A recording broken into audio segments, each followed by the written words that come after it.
L'université de Kinshasa a vécu un moment particulier en ce début de week-end. Le ministre provincial en charge des infrastructures, travaux publics, affaires foncières, urbanisme et habitat de la ville de Kinshasa, Alain Tshilungu, a donné un grand oral prêchant le programme d'action Kinshasa Ezobonga aux étudiants venus de plusieurs institutions d'enseignement supérieur au bâtiment de la faculté polytechnique de l'université de Kinshasa, réunis autour de l'édition 2026 de PIC, entendez Polytech Engineering et Applied Knowledge. Il a pris la parole ce vendredi 27 février 2026, premier jour de cet événement académique et professionnel de 2 jours organisé par la délégation facultaire de Polytechnique de cet alma mater. En réalité, c'est le retour du fils maison qui revient dans son environnement, dans la moule qu'il a formée durant tout son parcours universitaire. Le thème abordé, en présence du corps académique, dont le doyen de la faculté polytechnique Jean-Marie Beya, n'est rien d'autre que la présentation du programme Kinshasa Ezobonga, porté par le gouverneur de la ville de Kinshasa, Daniel Bumba Lubaki, calqué sur le modèle de la vision du chef de l'État, Félix-Antoine Tshisekedi Tshilombo. Je présenterai ici une vision, un programme, c'est Kinshasa Ezobonga. C'est un programme de son Excellence, Monsieur le gouverneur de la ville de Kinshasa, Daniel Bumba Lubaki. C'est un programme qui se décline des engagements présidentiels. 6 engagements présidentiels de son Excellence, Monsieur Antoine Félix Tshisekedi, président de la République, à qui nous rendons des vibrants hommages. Taciturne, car privilégiant le résultat que les sorties intempestives. Pour sa première, le ministre Alain Tshilungu a choisi un auditoire qui représente pour lui l'avenir de la RDC, la lumière, les vrais ambassadeurs de ce qui se passe à Kinshasa dans le domaine de voirie.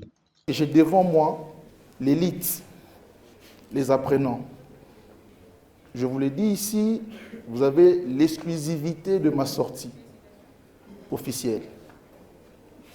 Je ne tiens pas généralement des discours ou des conférences qui sont plus à caractère politique, bien que j'occupe un poste politique.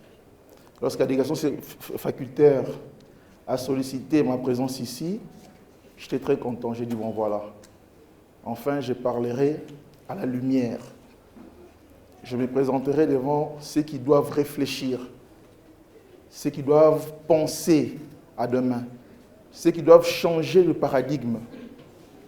Parce que j'estime que nous sommes partis sur de très mauvaises bases et qu'il faudrait changer. Parlons du programme Kinshasa Ezobonga, spécialement en ce qui concerne la voie urbaine, tout part d'un état des lieux clairs qui ressort les défis de Kinshasa. Nous avons donc dû faire un état des lieux lorsque nous sommes arrivés à ce ministère. Nous avons trouvé une voirie existante de près de 4000 km. Nous sommes à 3991,26 km.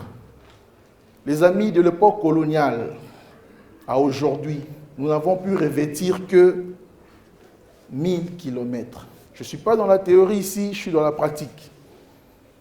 Pas la théorie des profs. Désolé, profs. Ça, c'est la pratique et c'est la gestion. 1000 km de route qu'on a dû revêtir. Sur 4000, 1000 km de route revêtue représentent 25% de la voirie revêtue. Et qu'est-ce qu'on constate? Près de 70% de cette voirie est en état de délabrement très avancé. Le défi est là. Il faudrait d'abord réhabiliter les 70% de voiries en état de délabrement très avancé, ensuite construire une nouvelle voirie pour retrouver le minimum de Kinshasa. Je dis bien le minimum. Tout de suite, le diagnostic est posé. Alors nous, on pose certains diagnostics en se disant pourquoi les 70% de cette voirie sont en état de délabrement très avancé. Problème d'entretien, aucune politique de gestion d'entretien, Et les vraies causes, j'aurais encore aimé que le DPK de l'OVD soit là, c'est le réseau de drainage des eaux inexistant. Chers amis, élèves ingénieurs, qu'on ne vous trompe pas, l'ennemi de la route, c'est... Ne philosophez pas. C'est pour cette raison que dans plusieurs chantiers routiers de Kinshasa, c'est le béton armé qui est utilisé comme matériau. Un choix mûrement réfléchi pour la durabilité, avec en parallèle un programme de réhabilitation du système d'assainissement. Nous avons un défi.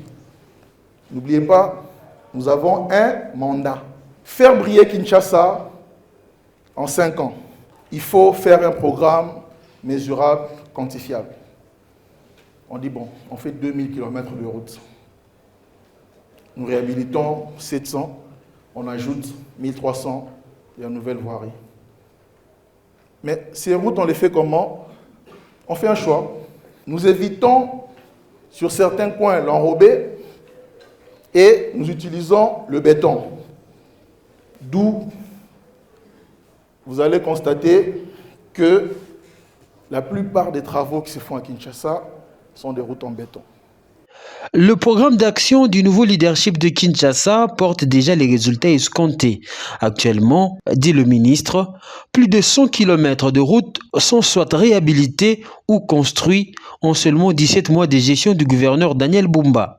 Nous avons donc dû avoir 304 aujourd'hui projets qui sont embarqués. Quand je dis projet embarqué, c'est contractualisé.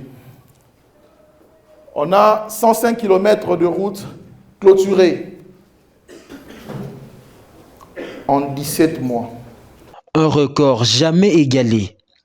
Ces travaux ont suivi une programmation bien structurée, commençant dès la commune de la Gombe, centre administratif avec des avenues comme Justice, Tombalbaye, Colonel Ebea, Dama, du Livre, TCF, Mutombokach, Ngongolutete, avant de se déployer dans d'autres communes avec des avenues comme Kigoma, Wangata, Usoke, Kimbuta et bien d'autres un peu partout à travers la ville. Tellement de routes.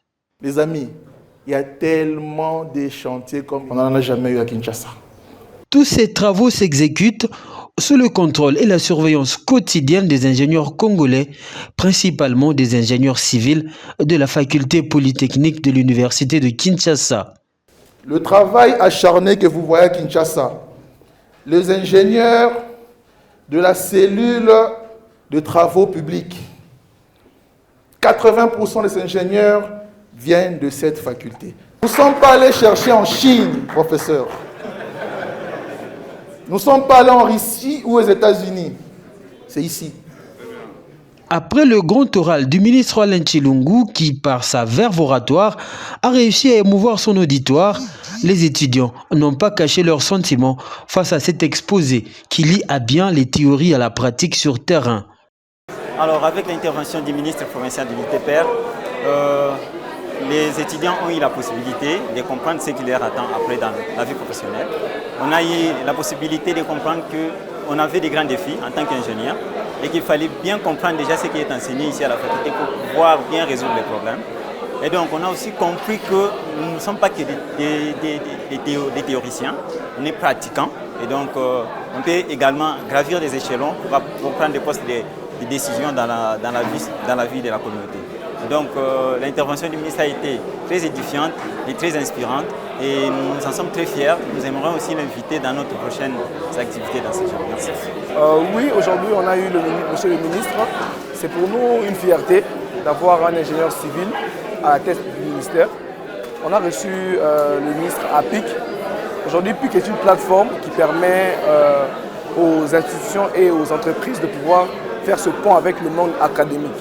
En tant qu'étudiants de la faculté polytechnique, nous sommes amenés à résoudre des problèmes actuels de la ville de Kinshasa. Monsieur le ministre nous a permis de comprendre comment le ministère des Infrastructures essaie de solutionner les problèmes de la ville de Kinshasa. Cet événement majeur, haut en couleur, a été clôturé par une visite guidée sur différents stands installés qui met en avant le génie congolais, principalement dans les domaines de l'ingénierie.